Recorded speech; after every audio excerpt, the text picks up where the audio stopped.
Oh yeah! Mixed martial arts and bare knuckle. Mixed martial arts and bare knuckle. I messed up. Let's go! We like a mix! We like it mixed! And bare knuckle. Yes. Oh, you love it. What is up, my friends? Hope you're all out there just having a wonderful little week. Happy little Friday here. This is the MMA Fighting Weekend Preview Show. My name is Shaun Al-Shatti. I am joined, of course, by my crew, the King in the North, the Prince of Positivity. He's the Prince of Darkness. He is Alexander K. Lee.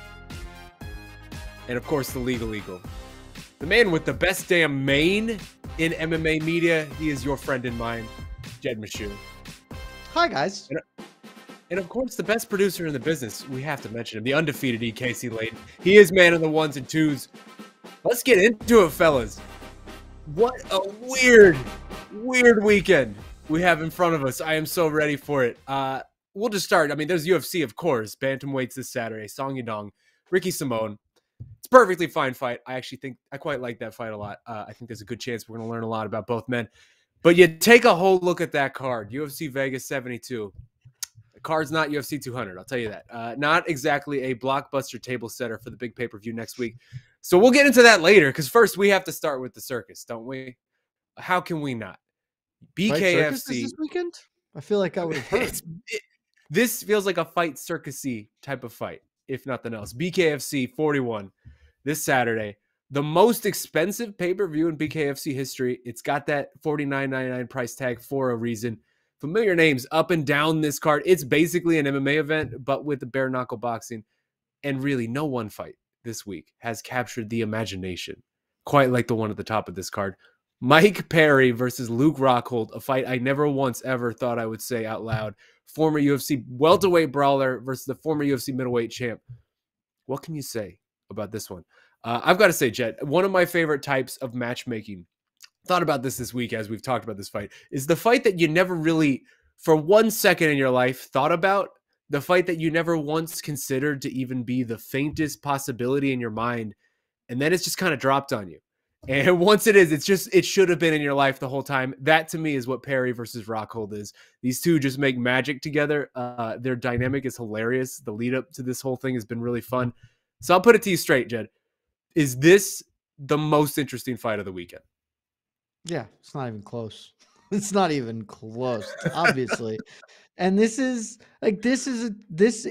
fight promotion. This is why something's interesting, right? Because the quote unquote best fight this weekend is the UFC main event. Ricky Simone and Song Yadong are two top 15 bantamweights. You know, one of the best divisions in the sport, as many people say all the time, and two of the 15 best guys are going at it in a fight that matters. That's clearly the best fight. Do I care about that fight? I do not, is the answer. I care about it insofar as it won't be a bad use of my time to watch it. I would watch it at some point, but if that's the hook, this is what you're pulling me in with, is that you're not doing too hot, man. That you're not winning shit with that. Whereas this, exactly like you said, I've said it a lot. I think my favorite fights in all of combat sports are the ones that I never even thought about, because that is something new and different. I have spent so much of my time thinking about, top 15 matchups and, okay, well, what happens when Corey Sandhagen does fight Merab Dvalishvili? And that doesn't mean that that's a bad fight. That fight will be awesome, but it will be awesome for a very different reason. Whereas never once in my life did I contemplate Mike Perry fist fighting Luke Rockhold, not in MMA, like in a venue where Mike Perry has ostensibly an advantage, but he is also going to be demonstrably smaller than Luke Rockhold. There are things that I have never considered and questions that I have answered. And that still wouldn't be enough. Like, just having questions doesn't naturally draw everybody in. But you know what does? Mike Perry putting boogers on the man and being just an out-and-out lunatic, and Luke Rockhold being among the worst trash talkers in MMA, that it creates a dynamic that you can't look away from this train wreck, and not like a train wreck in a bad way, but in one that I am just deeply invested in finding out what happens in. Like, this is This is fight promotion, ladies and gentlemen. Figure it out, because it's not that hard to do it. Apparently, you just have to try. And so I'm all in on this one. This is easily the best thing going this weekend. Jed, I want to stay with you for a second. AK, I'll get to you in a second, because you mentioned a lot there, Jed, and it's something I've thought about throughout the week as we've been consuming the lead up to this, which has been very fun. And I can't not smile when I think of this fight. Incredible. The funny thing is the UFC never would have made this fight, right? Like, there would be no reason or world where the UFC would make this fight if these two gentlemen were still in the UFC. Why do you feel like this has just captured the imagination as much as it has? Like, it seems like people are having a really good time watching the lead up to this. Why do you feel like we're so invested in this in a way that, like, if this was headlining a UFC fight night, we definitely would be just complaining or something? Because it's all parts of the buffalo. All of it has to come together in one thing. If this were an MMA fight, this fight would be garbage. Luke Rockhold would trounce Mike Perry in an MMA fight. That's not, I don't think anyone here is really going to question that. But instead, this is a bare knuckle boxing, which is one we have seen repeatedly over time. Bare knuckle boxing ain't boxing. It's a whole different game. It's very different to MMA. It's very different to boxing. It's a sport unto itself. And it's one that Mike Perry not only has a good amount of experience in at this point, but also just seems to be his ideal place. Like, he wouldn't make it as a pro boxer. Like, he could maybe make it as an influencer boxer or whatever. And he didn't really make it as an MMA fighter. He's fine. But this seems to be his venue, and he's going up against a guy who's really not good at boxing, but is so much bigger than him that it makes it compelling. And let's level with ourselves, Sheen. Let's be honest. You're right. In general, a lot of people would be upset if this main evented UFC Vegas 72 until the moment Mike Perry called him the Booger Man, at which point no one's going to care. Because that did it. I was like, cool. Doesn't matter. I need to see the Booger Man fight now, because that is the best thing that's happened this month.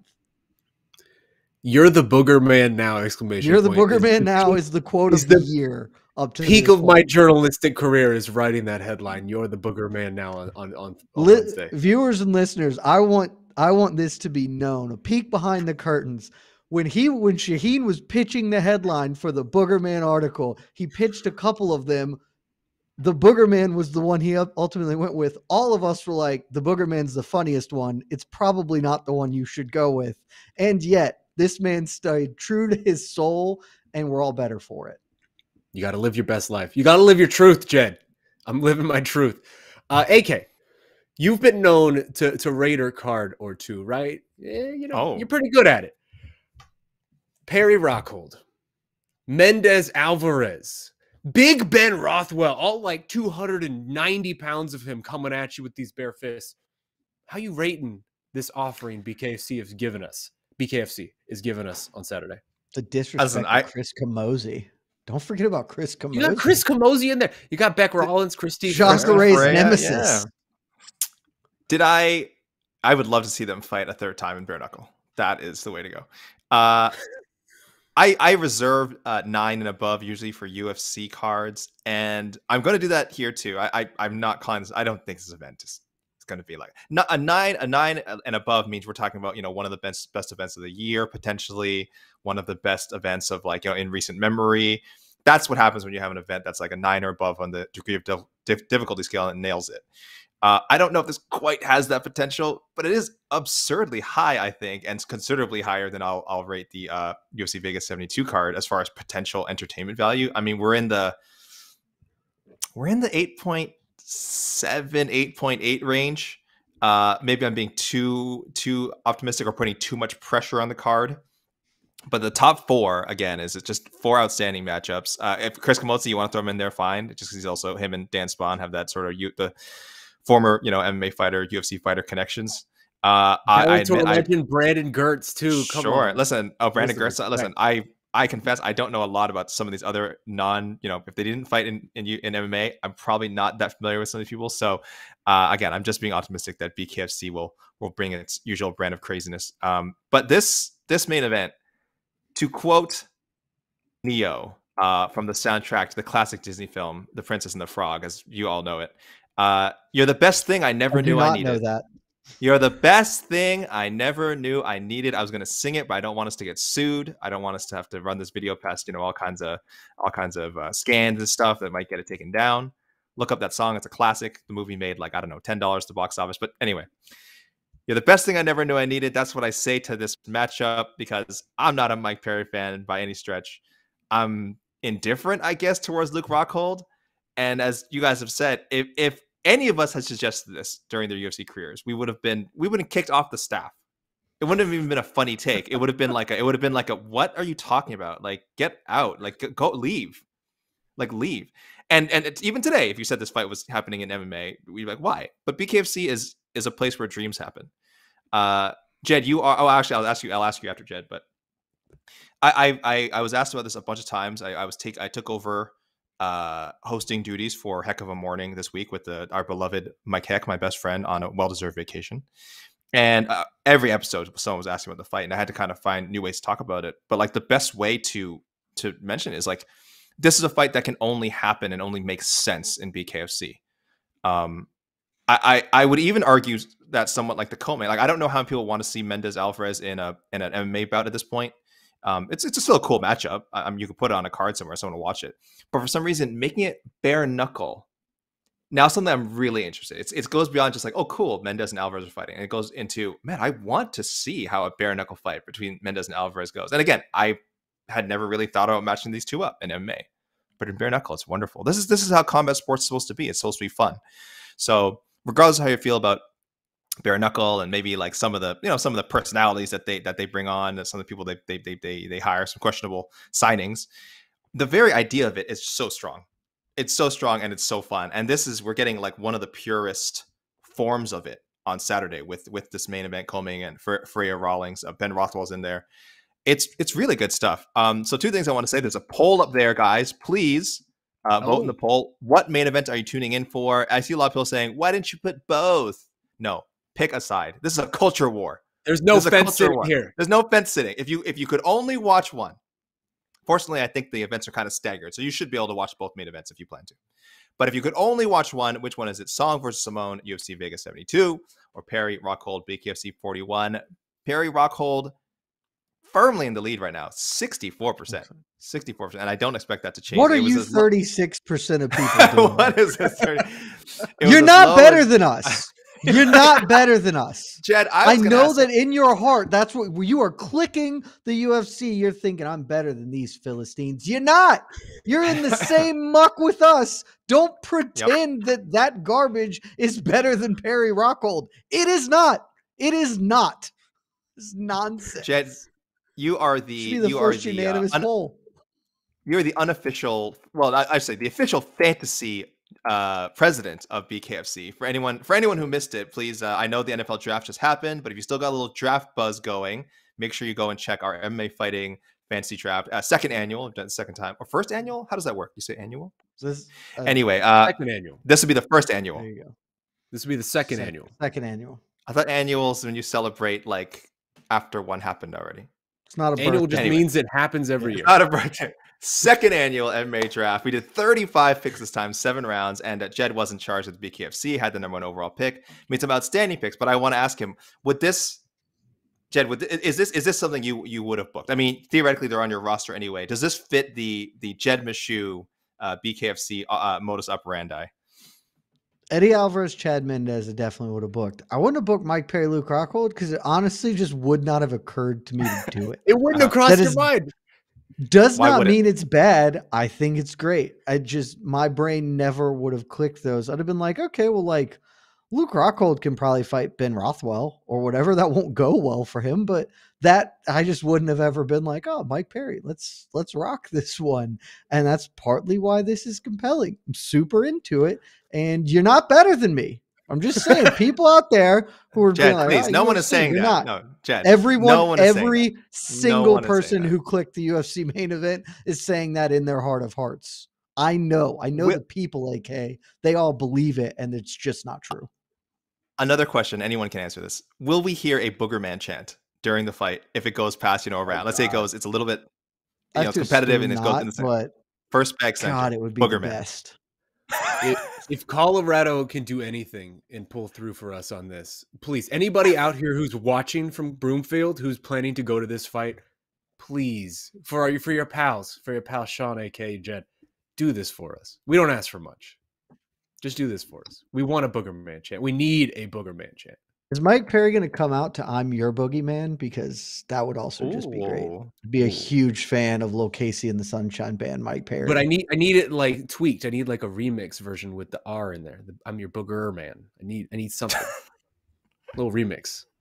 Look, AK, I want to go back to you here because Jed started it off wonderfully, and I'm curious for your take because Mike Perry is very unique.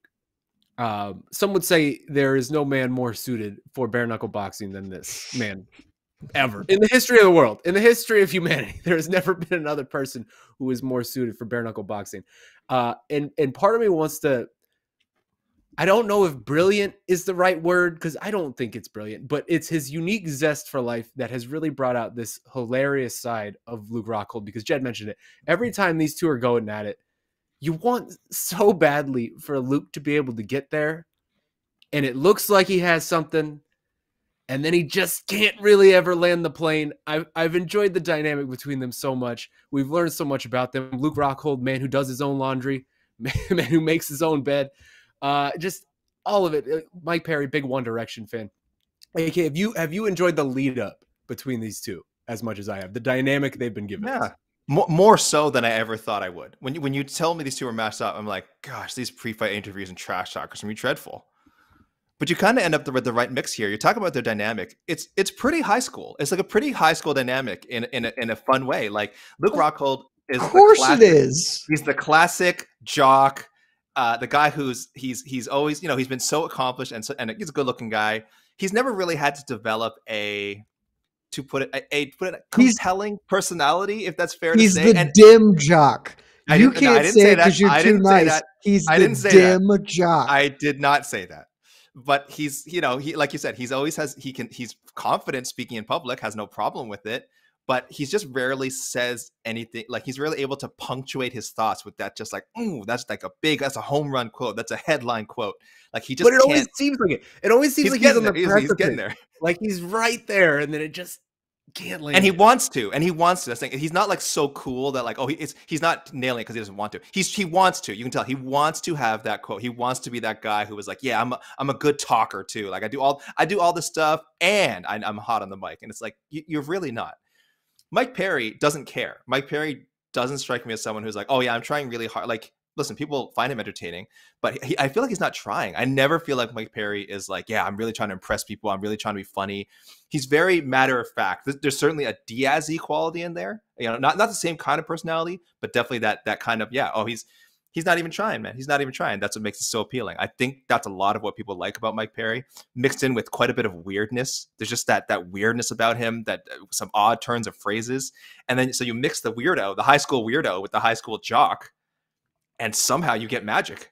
I mean, it's a great team. I can see these guys really getting, I mean, the Booger Man thing is mostly harmless. They kind of like, I don't think they hate each other. And I think they're actually going to get along really well after the fight is over. Like they've seemed to both really be fully embracing what this matchup is.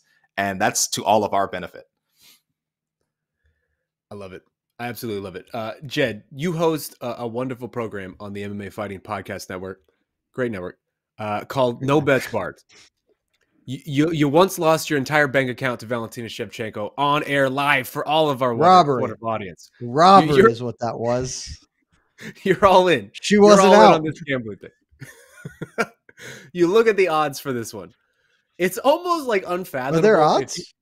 There are odds, and it's almost like unfathomable that if you were to go back in time, excited to find them now. If you were to go back in time like 4, 5, 6 years and tell us that Mike Perry and Luke Rockhold are fighting, you would think these odds would be in one place, but they're very, very, very much in not. And as you said, if this was MMA, it would be a totally different conversation, but it's not. It's bare knuckle boxing. And Mike Perry is a minus 255 favorite in this fight. Almost 3-1 Mike Perry favorite to beat the former UFC middleweight champ.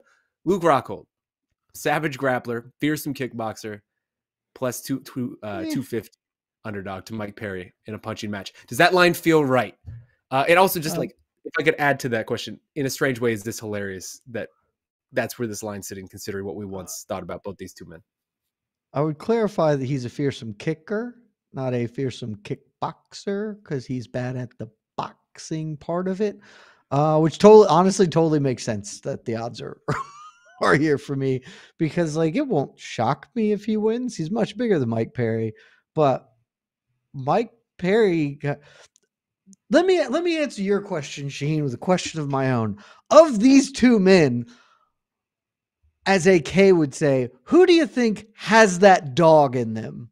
Because I know who my choice between these two men is, and it's not Luke Rockhold. And like a lot of this fight is just gonna be like Luke Rockhold's not about to like work a jab and style on Mike Perry.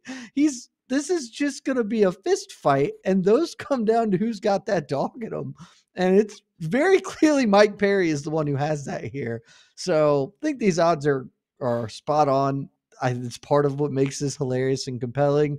It is absolutely funny, which adds to it. All of this is just great, guys. Like this is the event of the month as far as I'm concerned. Definitely the most. AK gave this an 8.5 or whatever. No, I give UFC cards like 2s because a lot of them are trash. This is better than, I think there have been like 18 events for the UFC thus far. This is better than like 12 of them. All of the pay-per-views I would watch over this, and maybe the Texas Fight Night card, the Corey Sandhagen fight night card, probably what? Yeah, San Antonio one. Like I'd probably pick that one over it.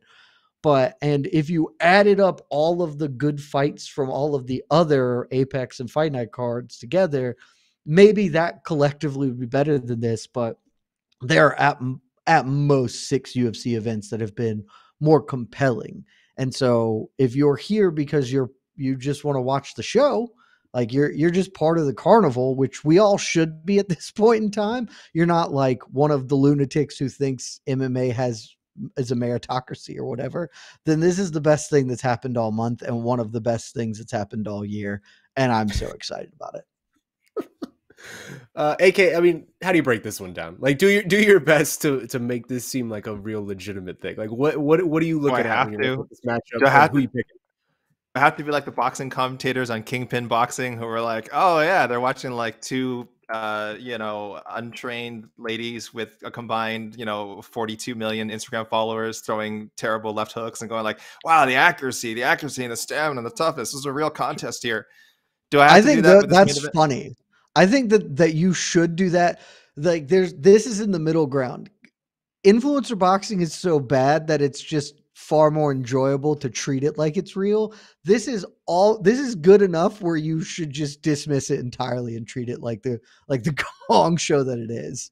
We have said many times that boxing and MMA is not great. I'm trying so hard not to be mean here because who am I to criticize MMA fighters and their striking? But relative to a professional boxer. You're a man with opinions, AK. This isn't a hot take. This isn't like me slamming MMA fighters, but I would think most people would agree your average MMA fighter compared to your average boxing pro, it's completely different levels. We're not even talking world champions. I'm talking like top 100, top 200 boxers. It's just another, and you would go the other way. Or semi-athletic dudes with $1 million and time on their hands who have just been stunting on MMA champions. Like boxing and MMA is trash. Or if you're Salt Poppy, okay, all right. So I'm not like, it's no insult to say these guys are not as good as that group of people that we have just selected, okay, but they're not incompetent. I don't think this is going to be like we're calling it kind of a freak show.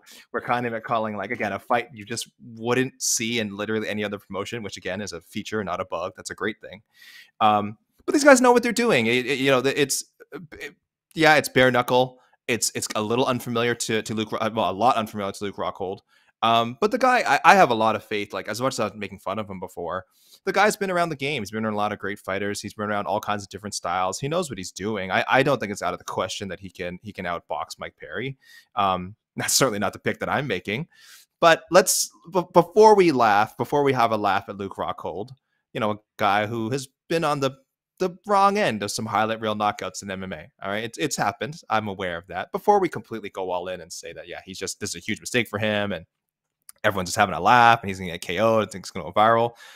I need to see. I need to see, like, give me a minute of him boxing before I start like poking fun at him, because one thing about this fight, as funny as the buildup has been, and as weird as it is, that we do think on paper it could be weirdly competitive, and unless Mike Perry comes out there and just colds him dead in the first like 30 seconds, which is a possibility. I think if it gets past that mark, we'll actually see like a kind of compelling fight. Someone might still get knocked out, but it won't just be this like instant viral clip. Ha ha ha! I can't believe this guy even thought of doing this. So I'm being Prince of Positivity for Luke Rockhold and any Luke Rockhold supporters out there. I don't think he embarrassed himself. So that's take that. Wow. Take that faint praise for what it is. Take that faint praise for what it is. I don't think he embarrasses himself. I don't think he embarrasses. What qualifies as embarrassing himself is my question. I think if he got smoked in like 30 seconds, it would be a lot of like pointing and laughing at Luke Rockhold. Again, he's had some bad knockouts. Yeah. Okay, so AK, it seems like you're picking Mike Perry. I can't go. Listen, he's just a harder puncher.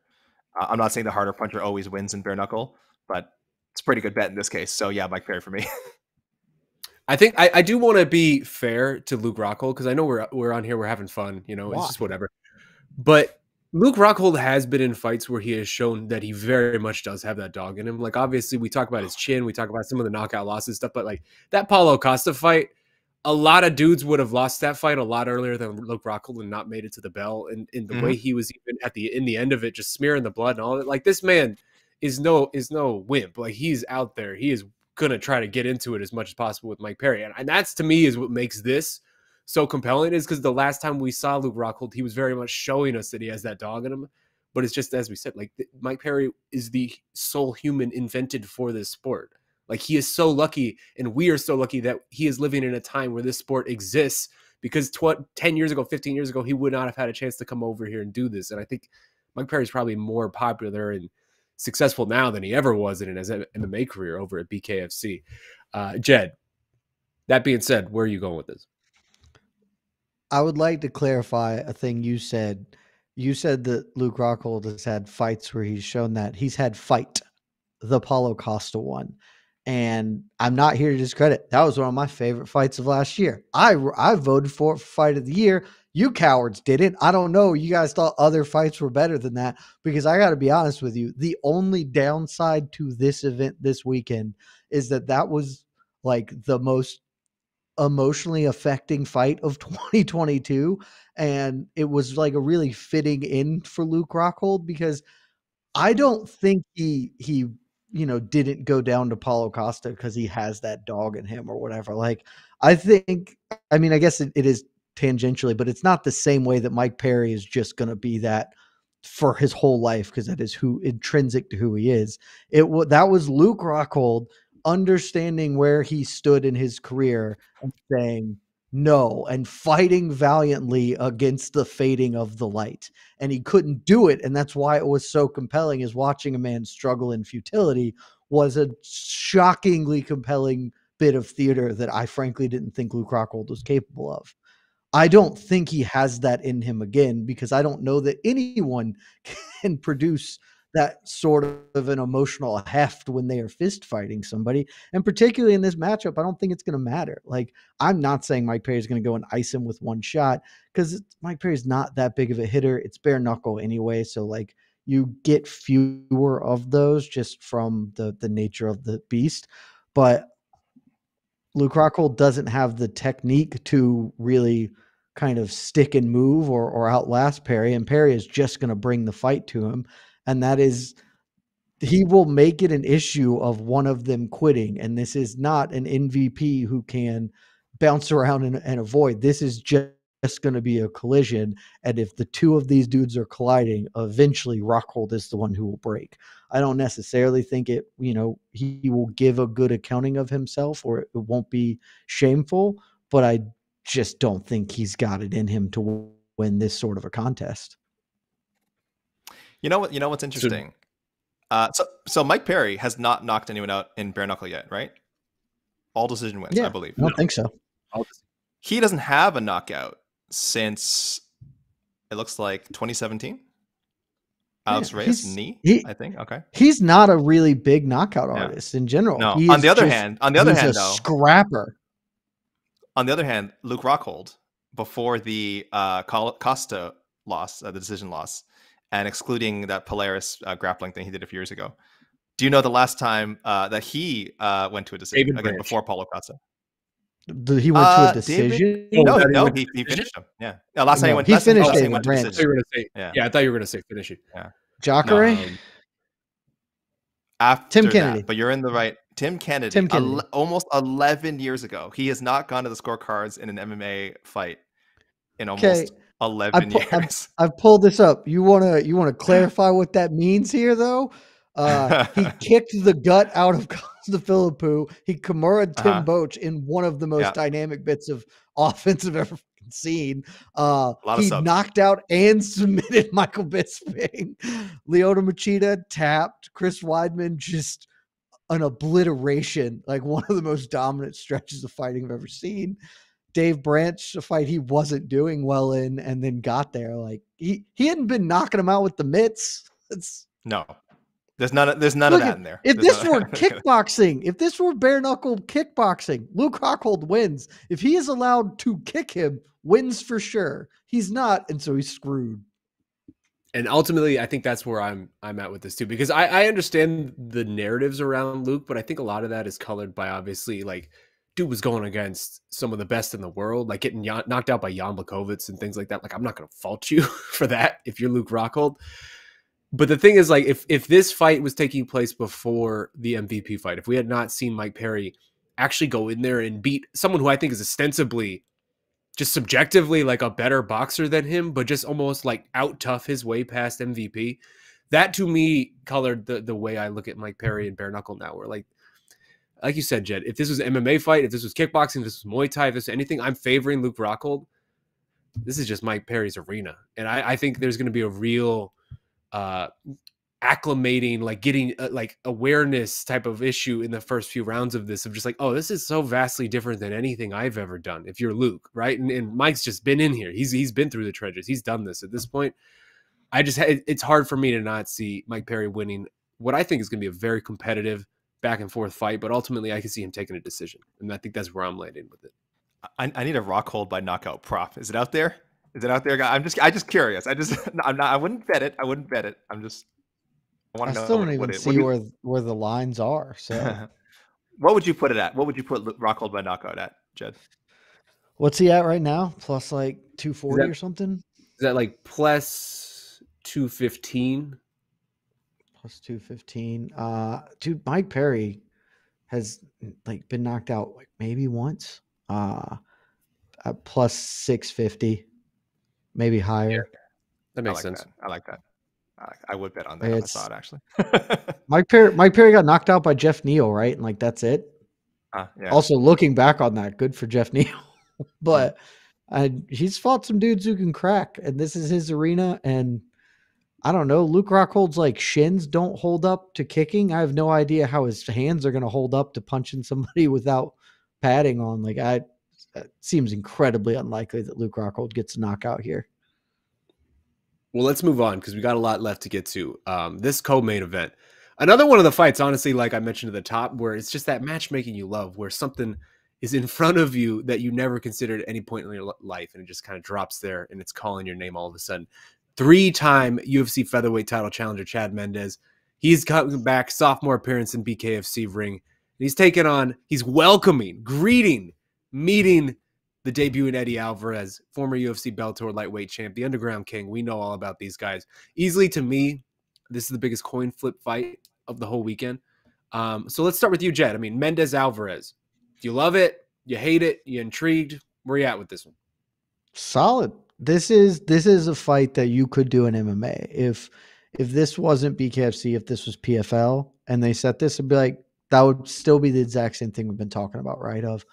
I never thought about this fight, but the matchup is somewhat compelling. I'm interested. Let's do it. Like either guy can win this. This is good matchmaking. It still holds the same true here, just adds in the extra variables that I think favor Chad Mendes, because if this were an MMA fight, I would assume Eddie Alvarez is going to win, but again, that's competitive. But with this one, Chad Mendes has the experience in bare knuckle, and that matters so much. I've said it before, and I'll repeat it right now. It's just like you hear Paulie Malignaggi come in. You hear in every other fight, MVP when he came in. It's just different. You think that you know what it is, but it is not the same thing as competing in any of these other sports. And even one fight, having that experience, 4 rounds in there is enough to know a little bit more. Eddie Alvarez has said that he's preparing for this. He's been training specifically kind of geared toward this. And of all the dudes who I think that are competing in this sport could just drop right into bare knuckle and succeed, Eddie Alvarez is pretty high on the list. But I have no idea if that's going to hold true. And so I'm really interested. Again, BKFC, they have paid by all accounts, an exorbitant amount to make this happen. And I don't know if it's a good financial decision for them, but I do know that this is the most interested I've ever been in a BKFC card by a long, long shot. And this is part of the reason why. This is also a compelling and interesting fight on its own merits. Yeah, I mean, AK, Jed mentioned it. We've seen Chad Mendes here before, right? We've seen him once inside the BKFC ring. Dude has always been yoked, but he is, ever since he came back for BKFC, he has taken that yoke to a different level. Man is looking ridiculous. What is I'm just saying, dude looks like a genuine fire hydrant at this point. I'm suggesting BKFC knows how a combat sports promotion should be run. AK, that's what I'm suggesting. He's back on the psoriasis cream. I think flared up, and I think he's just been creaming up. So the psoriasis cream, BKFC isn't spending $200 million a year to just accost people for no benefit. Man looked like he ground down the old Chad Mendes and drank him in a protein shake. He's just ridiculous looking in here. Yeah, and I love it. I love it because all natty. Listen, he looked pretty good. Had time off. I don't care if he's natty or not. He looks great. That being said, looks great. We haven't seen Eddie Alvarez here, right? We've seen Eddie under a billion different promotions, under a billion different rings, rule sets, cages, whatever. He's been doing this 20 years.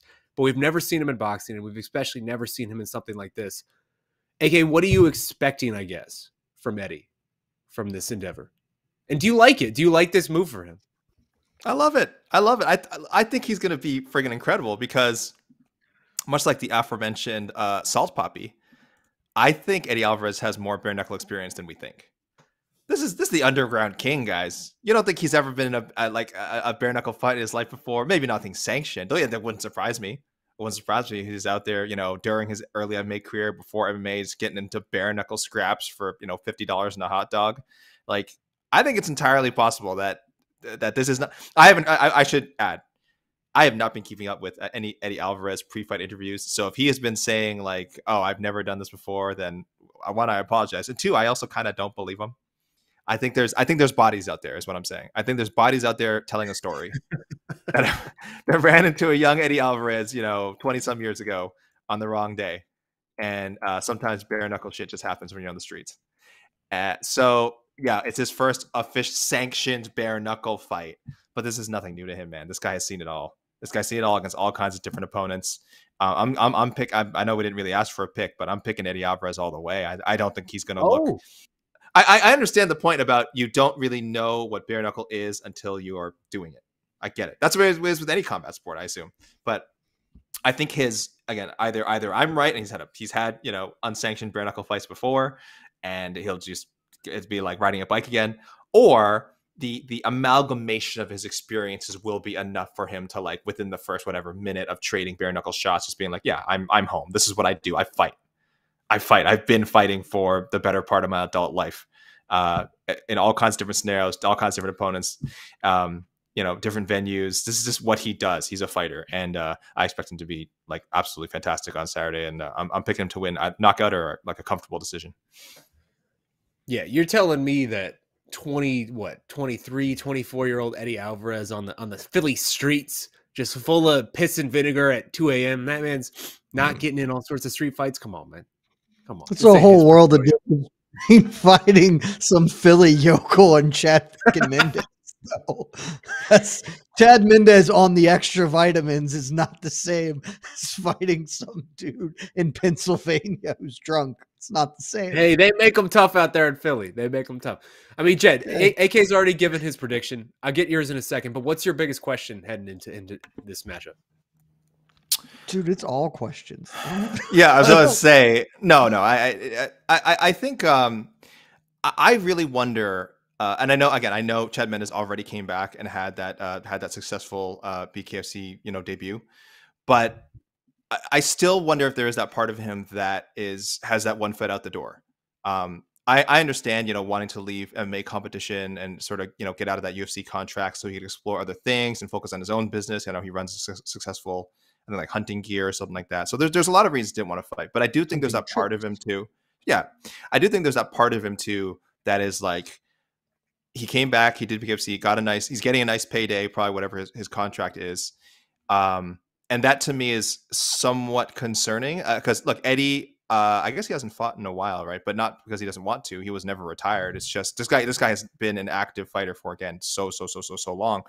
I feel like he's never had one foot out the door. I feel like he's always been all in. Now, is this BKFC run the beginning of the twilight of his combat sports career? It's possible, but I think there's that different level of commitment, of being there.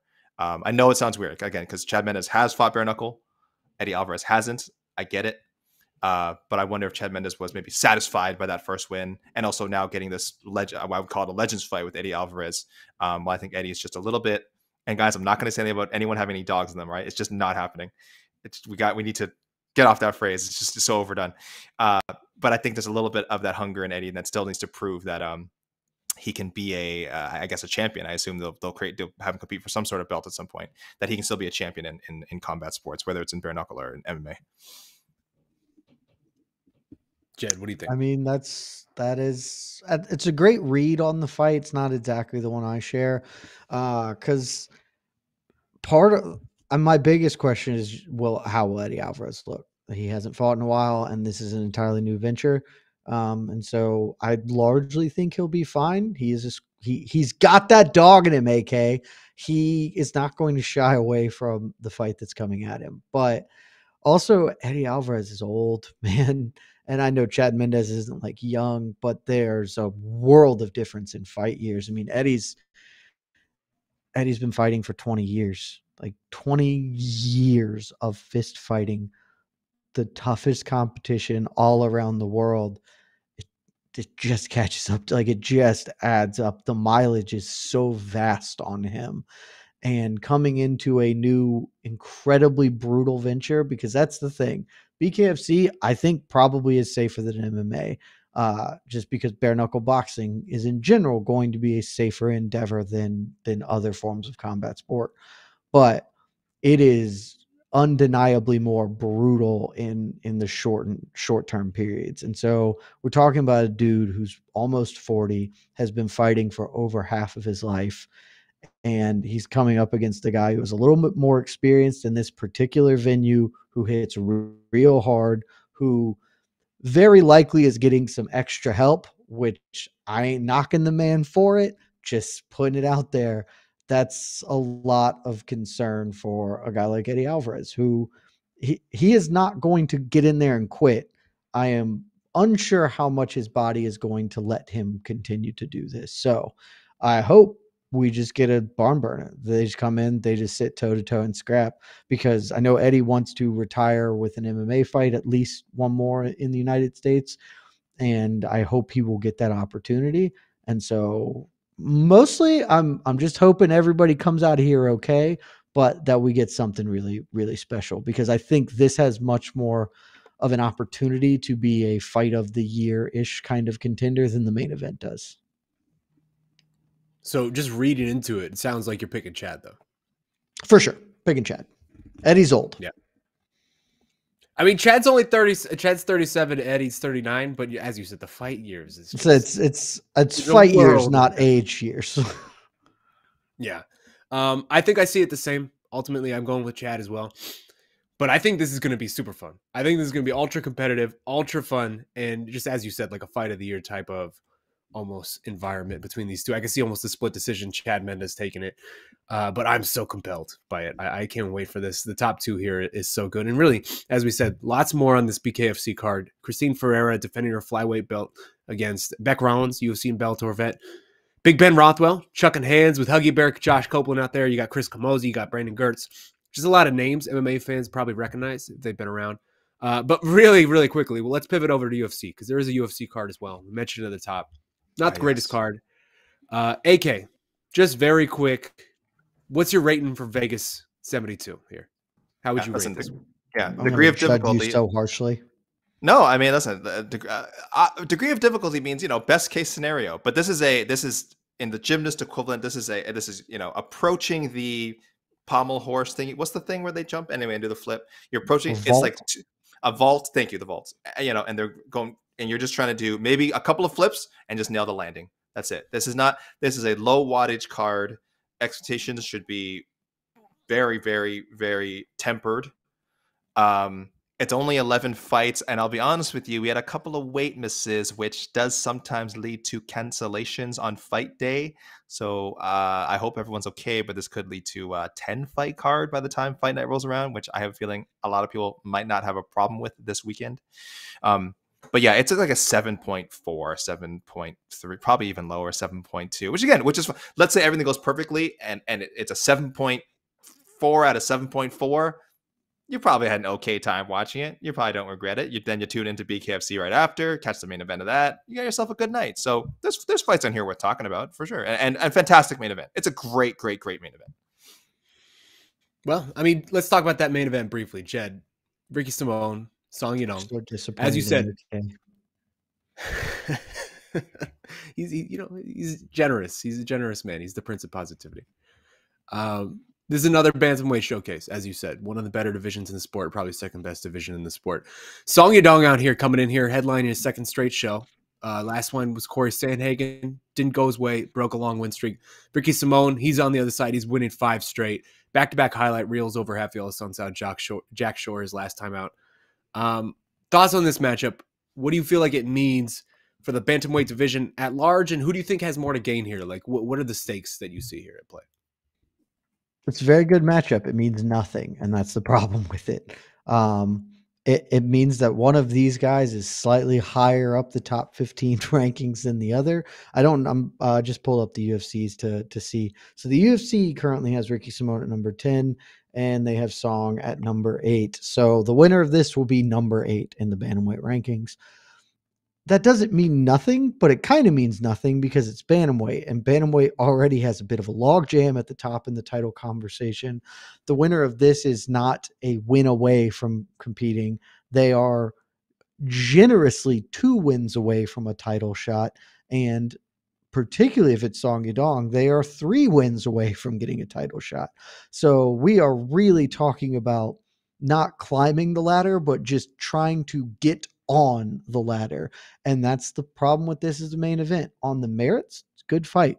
It's like a very good fight. Ricky Simone seems to be peaking. He has looked sensational his last couple of outings. This is a kid with a lot of talent, ton of athleticism, and that will carry you very, very far. Song Yadong is still a child. He's like 24 or something, just impossibly, stupidly young, and looks better every time out. He has found a ceiling with where he's at now, but also he's 24 or whatever. So give him some time. He'll continue to develop.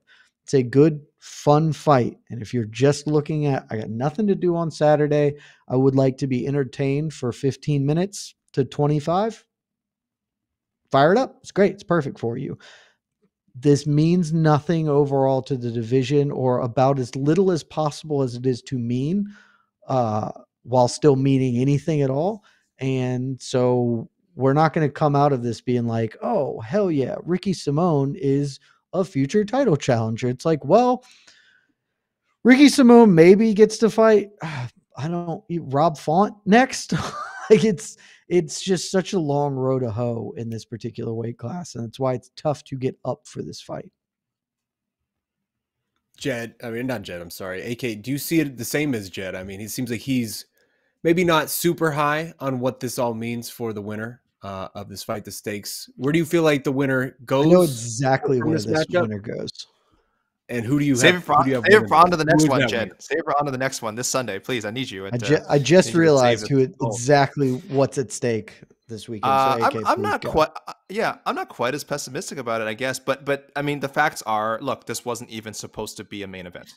That's a fact. That's a fact. This was last week's co-main event. It was only going to be given 3 rounds. It was the penultimate fight to Curtis Blades and Sergey Pavlovich. Wait, was that what happened this past weekend? Yes. Where's my head? Sure That was. just man. It feels like it's longer ago. I don't know why. So this was a co-main. So yeah, to say that this is like, oh, they're really looking at this as someone, they want to rock into the top 5. It's not true. It's not true. I can't lie. I can't sell like that. It's a resume builder. That is, as Jed alluded to, that is the position a lot of these guys are in at 135 who aren't in the top 6, top 7 that like Corey Sandhagen, Piotr Jan, Aljo, Mix at the top. Sean O'Malley, those guys are kind of probably be dancing around each other for a little bit, and you're still trying to, if you're on the outside, you're trying to get in there. Simone and Song probably about 2 or 3 fights away, depending, and that's assuming they win. A loss for either guy does set them back quite a bit because there's so many young, hungry guys behind them. Umar's in there somewhere. Umar's already jumped over both of them, and they're both in the UFC well before Umar. So it is very difficult. It is very difficult to say, but again, it doesn't mean it doesn't have stakes.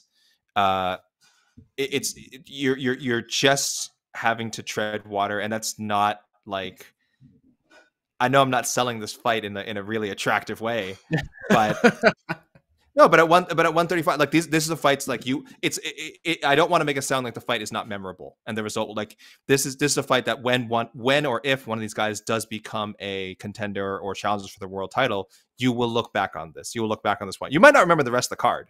This might be a Jose Young special. Like I might have to grill him someday. Like what was the co-main event to the Song Yadong Ricky Simone, fight of the year fight, and I don't know if he'll be able to get it. It does have Mr. Co-main. Well, that'll be easy. I was say you just pick Mr. Co-main. He's always the co-main.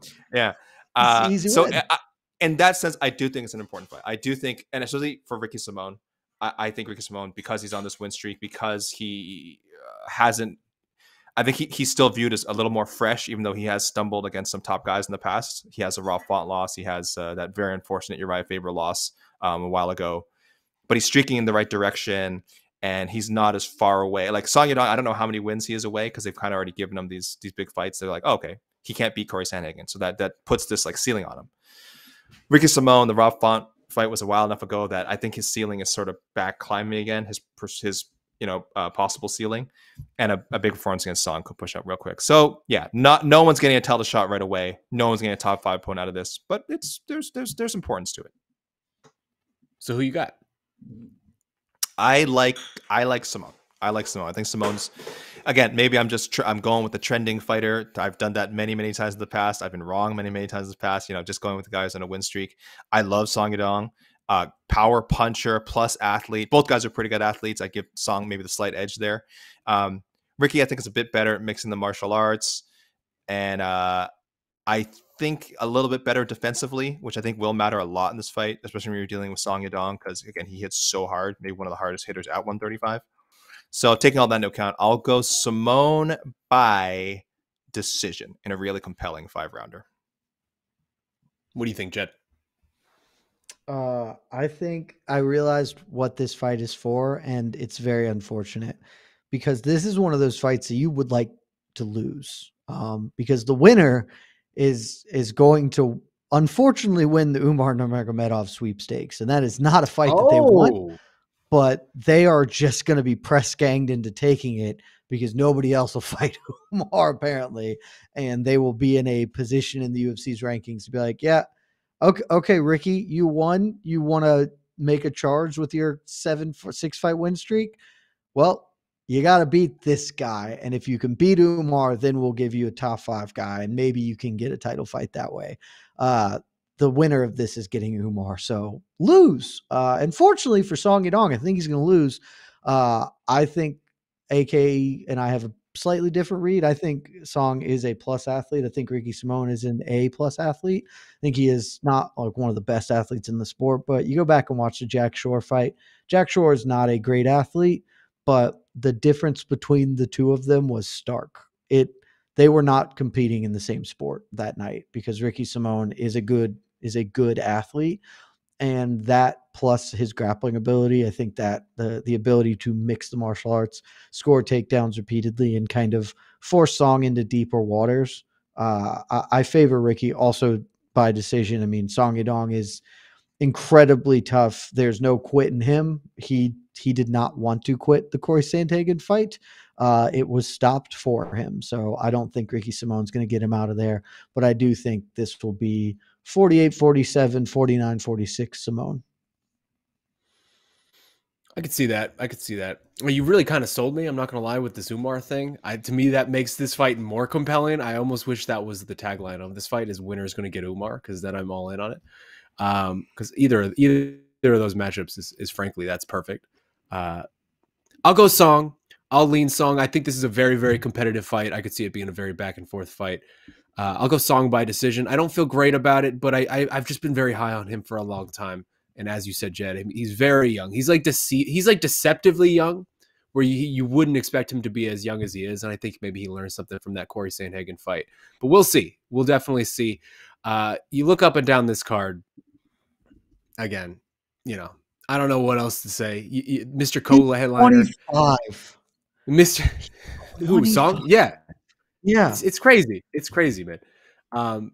Yeah, dude, Mr. Cola headliner himself. We talk about like Ilya Taporia and Arman Sarukian as these like super young, like these guys of the future. Song is younger. He is so young. He's so good already. A lot of mileage though. Yeah. Almost 30 pro bouts already. He's the next Max Holloway. Which is a great place to be. That's a great career to emulate if you're going to try to be the next Max Holloway. It is. Just a quick rundown on the rest of this. I mean, you got Cal Borrello, Mr. Co-headliner himself in the co-main event. 4 UFC fights, 3 co-main spots. I don't understand what the hell this man has on UFC matchmakers to keep getting this. But kudos to you, man. Keep getting him. He's taking on Mikhail Holenjacek. There you go. Who's low-key, kind of very sneakily looked really sensational at 185 since dropping down. 2-0 with like 2 really pretty vicious knockouts, first-round knockouts. Rest of the card, you got Rodolfo Vieiro on there versus Cody Brundage. Julian Erosa, Stephanie Edgar on the undercard. I don't know. It's a card. Let's bring you in, Casey. When Stephanie Egger is your like 5th person that you are trying to sell the card with, that's when you know this is poop soup, man. Poop soup. Poop soup is that's the tagline. What this is. It's what Booger, this card Booger is. Man versus Poop Soup. Where are you going? Booger Man. That's the Booger matchup Man. of the weekend. So let's get those questions in. Let's hear from the peeps. In the meantime, while the questions are rolling in, what's up, Casey? How you doing, man? How you doing? How's everyone? Wait, your head's We're doing wait. well. I got your head's a little low. Wait, there we go. Is it even worth asking low-key banger for UFC? Does anybody have a good answer for this? From I a always- pure entertainment standpoint, there is a possibility that Edgar Alexieva is fun because I don't think either of them is very good. Alexieva is actually bad, but she is willing to fight. She will try to scrap. So you might get really ugly grappling transitions in this fight that could be interesting. I'm so scared that fight doesn't even happen. She missed weight by 4 pounds. Yeah, Or- just make her fight Haley Cowan and do Stephanie Egger Yeah. versus Jamie Lynn Horth. There's no reason not to. No, Who would make cares? way more sense. What do we know about Fernando Padilla? I know nothing about him. I always enjoy watching Juicy J fight, but I don't. I'm sorry. He looks like he might be kind of fun. He's shown some flashes, but he's lost to the good people he's ever faced, which is tough. But he can grapple a little bit, and he's big, and he's young. We'll see. This is a very good entry-level test for him. I actually do like the flyweight matchup between Cody Durden and Charles Johnson. I don't know if that's going to be. I haven't listened to No Bets Barred yet, Jed, so I don't know if that we're getting a flyweight under there. Oh, maybe I did listen to it actually. Or are you guys talking about it? We've committed to trying it, but they are both close to enemies of the state, so I don't have high hopes. I still like the match, even if it goes to a decision. I'm not going to put money on it, but I actually like that matchup. Yeah, flyweights are fun. Super fun, yeah. So there you go. There's your. It won't be a banger. I think calling it a banger might be a stretch. I think maybe one of those fun grappling matchups. But yeah, I think that'll be a good one. Of the two middleweight fights going back to back, who's gonna be the middleweightiest middleweight of the four? I think this is very obviously Rodolfo Vieira. Yeah. Okay. Thank you. No, I disagree. Yeah. I totally disagree. I think we have different definitions of what a middleweight is.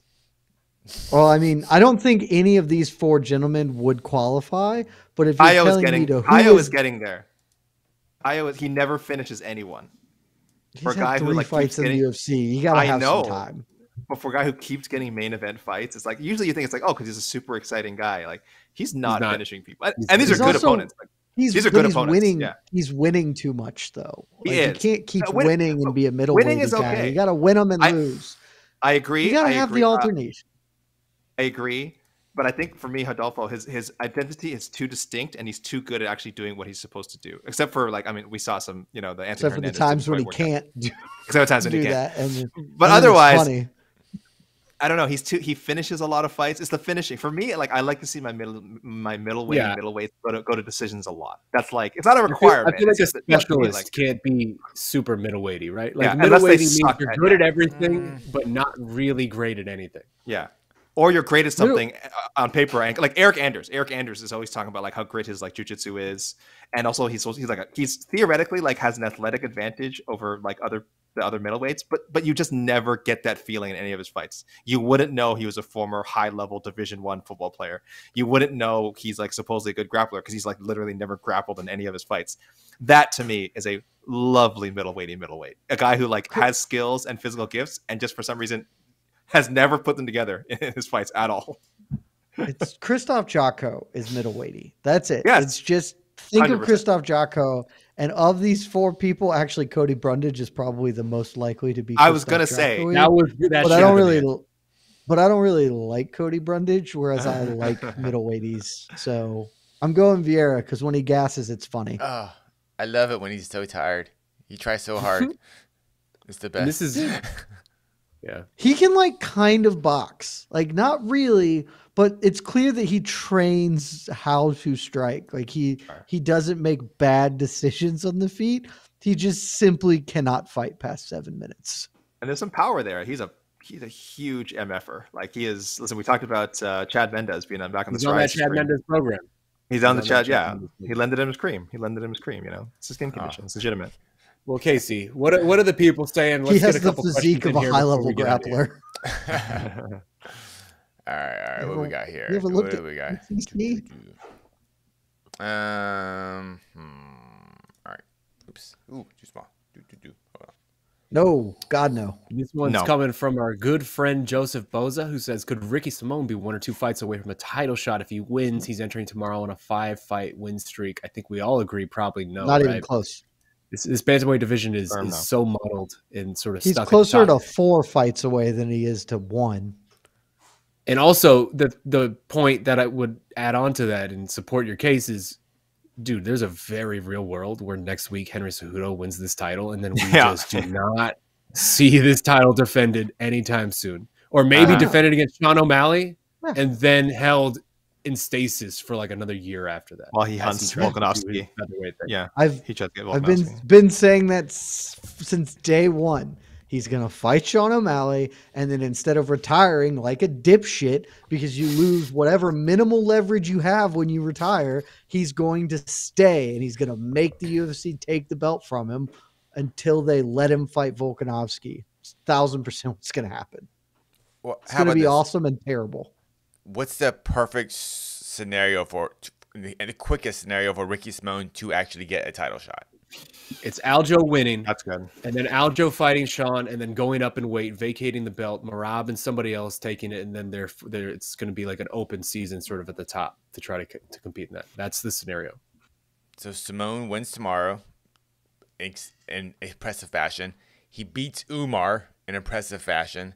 Then he would need maybe probably one fight away at that point. So he's still going to need 2. The problem is he's not interesting. Like he needs to win tomorrow and find a personality on the mic and scream, "I'm a you up, Umar.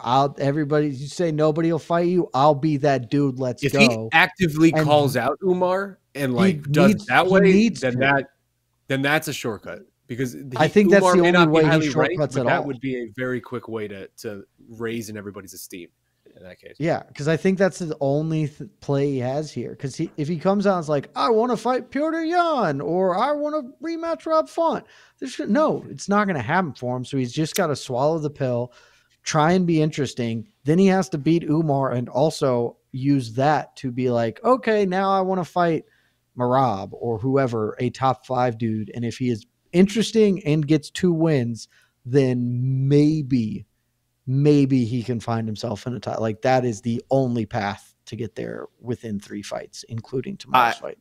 I agree with both of you. I think there's a path through Sean O'Malley after Sean O'Malley gets his shot at the title. After Sean O'Malley fights and loses to either Aljamain Sterling or Henry Cejudo, not a guarantee, but should he lose to them, and then his first fight after that title fight loss, if Ricky Simón can get that fight and beat Sean O'Malley, I could see him sneaking into a title shot in that way. But I agree, it's like at least 3 fights. If Sean O'Malley loses, or maybe even wins, he is fighting Chito Vera in the main event of a pay-per-view because that's one of the 5 biggest fights the UFC can put together right now. He has to have the belt. I think he has to win. He has to win. I think even if he loses, they just run that back, and that's still one of the 5 biggest fights. But not as a pay-per-view headliner without a title. Why not? I wish they would. They could make it for the bantamweight BMF belt. I wish. You're doing too much promoting now. Your promoting is too high level now. No, we're talking about the UFC here. Come on. I'm just telling you. Wait till Sean O'Malley sells 600,000 pay-per-view buys against Henry Cejudo, gets rinsed, and then the UFC is like, well, it kind of doesn't matter. He's still Sean O'Malley. So in that case, they will probably do him for an interim belt, and then I could see it. Or they could just do bantamweight BMF, and we could just start being fun. It's not hard, guys. UFC. That's not going to happen. UFC has never been fun. It was such an easy way to market a fight that it's almost too easy. They're just like, no, whatever. We don't want to do that again. Like, why? You could have one for every division. Women's bantamweight needs a BMF title. All right. Oh, I'm sorry. All right. I know. No, I've actually solved the bantamweight thing, or the BMF belt. I think instead of doing one for every division, you just do it as a tweener weight. So like we're not officially making a 165 because that's a stupid idea, and I'll believe it's stupid till the day I die. But we can just it's the dumbest idea of all time. Well, whatever. We don't need to go down this. We're not going to go there. More weight classes. Instead, you can just do the BMF belt as a 165 belt, and you can have another one at like 175. You could just use them for middles. And then it's not stupid in having dumb, unnecessary weight classes, but it's kind of having dumb, unnecessary weight classes. So everyone can be happy. 165, 175 is the inevitable future. 10 pounds. That's all it is. The inevitable future is never going to come. At some point, 100 years down the line, they will see sense and that will happen. Casey, what's next? Hit us with some questions. This one's coming from Pro Fights Info, who says, can we just match up the 2 fighters who missed weight today at featherweight and still give them 20% of their purse to their opponents who made weight and then match them up at bantamweight? I mean, this is the AK idea, right?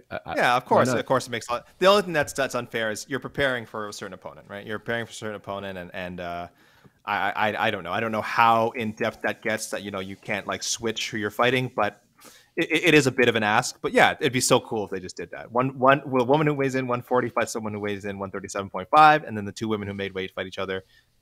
But again, MMA is supposed to be fun, and usually when you get to the UFC, fun is not the first priority. You got there's strict rules, and I mean the commission as well. I don't want to just blame the UFC. The commission, you got to run it through them too. You can't just do these things on the fly. But yeah, it'd be a cool idea. This is Vegas. When is the Vegas commission ever going to tell the UFC they can't do shit? Yeah, that's fair. They sanctioned slap fighting because they wanted it. Then like a month later, the dude who sanctioned it was like, I really have made a terrible mistake. I made a terrible mistake. Boy. Let's get 1 or 2 more and then we can get out of here. Why has there been no talk or no just laughs about half the power slap contestants popping? Had no idea that happened. because there's no talk about power slap generally. But genuinely did not know that occurred. If we're gonna make fun of them, doesn't shock me. It's really funny. It's so funny. I thought it was amazing when I saw that. Popping for like steroids and various narcotics. You gotta love it. I just don't even know why are you even drug testing them? Who cares? Like if you're not on drugs, why are you up there? All right. Who cares? This one's coming from our pal Forrest Daniels. I love you guys, but BKFC will never beat the. You're not better than us, Forrest. Well, also, like, no one's saying BKFC's beating the UFC. I'm just saying that objectively, they have the better product this weekend. That's just a fact. And UFC, it is a free card, ESPN Plus free, and you have to pay $50 to watch BKFC. I mean, BKFC, it costs money. You're supposed to pay $50 to watch BKFC. You don't have to pay the money. I agree. You should. I am not confident most people watching that event this weekend will be doing so. What else we got? Oh. No Big Ben questions. I know. Crazy. Are we getting a BKFC on to the next one, AK? I mean, listen, if the people want it, the people want it. I guess we got to, at least maybe do the top 2 fights. I think at least the top fight. At least we got to speculate what's next for either Mike Perry or Luke Rockhold, or both of them. If it's a spirited fight, maybe we should try to figure out what's next for both these guys, Jed, because the fact that they even got matched up in the first place is a minor miracle. And it really feels like the sky is the limit. Let your mind run wild. There's no wrong answers. We have a thing called doo-doo picks on to the next one, where, if your pick is bad, it's a doo-doo pick. And I don't know if there is such a thing as a doo-doo pick for either Mike Perry or Luke Rockhold after. But we'll see. Guys, if anyone watches the show, feel free. Start DMing in those picks now. You can do it ahead of time, really, before the fights. Before a fight even happens. If you got ideas for both, I'd love to hear them. All right, let's. We got what this coming from Pro Fights Info. Jed, you said the main event winner is at best 2 fights away from the title shot. For fun, how many fights away is the winner of the co-main from a title shot? Oh my God, we're gonna be here for the next 30 minutes. Let me cook here for a little bit, boys. All right, Kaio's on a 3-fight win streak. Now, granted, this is middleweight, so you're probably a little faster to a title fight, just because nobody wants to watch. He's not gonna win.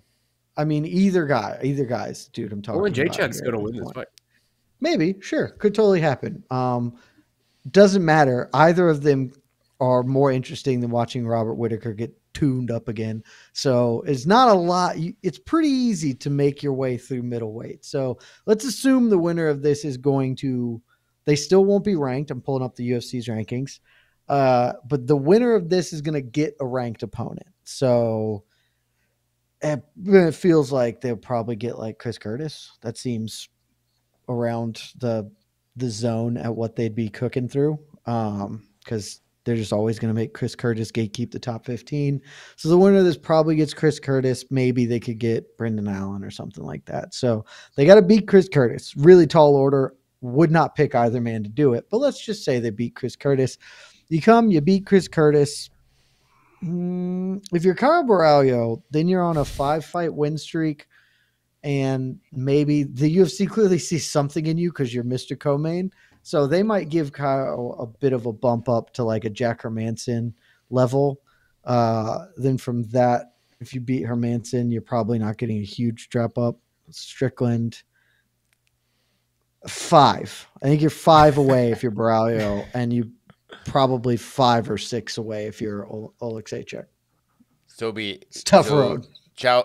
Borralho would need 8 fight. Was he on 3-fight win streak right now? Yeah. So 8 in total. Yeah, he's going to need an 8-fight win streak. I'll tell you an 8-fight. I'll tell you how he gets there quicker. And our own Guilherme Cruz is part of the Oleksiejczuk gets there. Oleksiejczuk gets there quicker. Yeah, he finishes people. He's been fun. Yeah. But for Borralho, our own Guilherme Cruz spoke to him on Chocasao Franca, the Portuguese podcast. Way to go! Excellent. Wow. I did my best, and I had practice this morning where I screwed it up on the morning show, and he's called someone out, kind of, or he's done the "I'm not calling you out" call out. that kind of fighter call it. Like, I don't think this guy's that good. Dumb thing. I don't even want to fight him. That's how low I think of this guy that everyone's talking about. And he's had some words for Bo Nickel. If he were to get the Bo Nickel fight within the next couple of fights and beat him, which I probably don't think that would happen, but because I'm very high on Bo Nickel, but I don't know. Bo Nickel's still pretty unproven. If he were to upset Bo Nickel, I think that gets him. That might just get you an immediate title shot. Because at this point, we're also assuming Bo Nickel also has a couple of wins. So like they both have a couple of wins, and then a couple more wins. Then they meet up, and I might get you a title shot in this division. No it chance. Might. That's. I don't even think they make that fight happen because I think they like both guys and they wouldn't see reason to really match them up. But listen, Kyle's trying to speak it into existence, and if we're being again Prince of Positivity, most optimistic chance, we're still talking like 5. So for me, like at least 4 more fights. I can't believe we just spent 5 minutes breaking this down. Yeah, I know. It's a good question. There's just let's no get way. out of here. Let's get out of here. I got one more just I want to throw to you guys because since nobody brought him up, and I feel like we have to talk about him just quickly before we get out. Is Big Ben the scariest convert to go from MMA to BKFC? Like, is he the scariest person you can imagine right now coming at you in the BKFC ring who's actually doing it? All 292 pounds of him. He's got fast hands. He's tough. I would be very. Who's scared. Actually doing it for sure? For sure. Alan Belcher's the heavyweight champion. For sure, Ben Rothwell is more scary than Alan Belcher. Like, I mean, if Francis Ngannou takes a pay cut, joins the league, then Francis Ngannou is the most terrifying man alive. So, but yeah, Big Ben for sure right now. Yes. I just love open weight Ben Rothwell.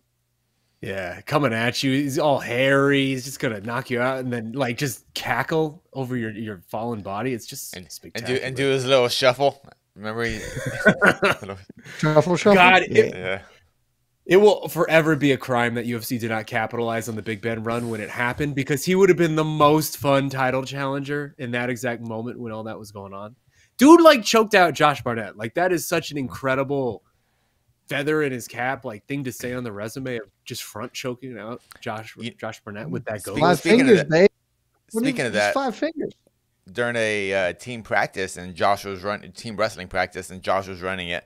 Then afterwards, everyone comes together. All the coaches say their thing, and I don't know, I can't remember exactly, but Josh was talking about do not underestimate your opponents because I think one of our guys had a kind of upset loss. He's like, do not underestimate your opponent. It's like you go in there, you lose concentration for a moment, you will get effed up. And he was talking about the Ben Rothwell situation. He's like, my head wasn't there, and Ben got me. He owned it. He wasn't like making excuses, but he was like, but it was just reminding me. Yeah, he was because that one kind of burns him. He's like, man, like you got me though. So yeah, Ben Rothwell is Ben Rothwell owns a submission over Josh Barnett. Like that's a crazy statement. He's like, yeah, just got relaxed in there. He got me. But yeah, I love it. I absolutely love it. Thank you, gentlemen. That's all for today. What a fun weekend this is going to be. I'm really excited for this. This is the type of circus weekends I look and we will have a post show for Bare Knuckle too. So we will be doing a post show. We tentatively will have a Bare Knuckle post show as well. Yeah, tentatively. It's going to be. Hope so. It's going to be a little bit chaos going on internally with the manpower that we have, but we're going to try to pull one off for you guys. So hopefully we will have one. In the meantime, thanks for rocking with us today. Really, really fun weekend ahead. Can't wait for it. That man's Jed Meshew. That's Alexander K. Lee. That is EKC Layden, the undefeated. I am Shaun Al-Shatti. Keep it locked to MMA fighting. Enjoy the fights. Enjoy the weekend. We love you guys. We'll see you soon. Did you guys know Josh Barnett has a bare knuckle fight? Really? What? I had no idea. Run it back in bare knuckle, baby. Let's go. Oh, that's the move.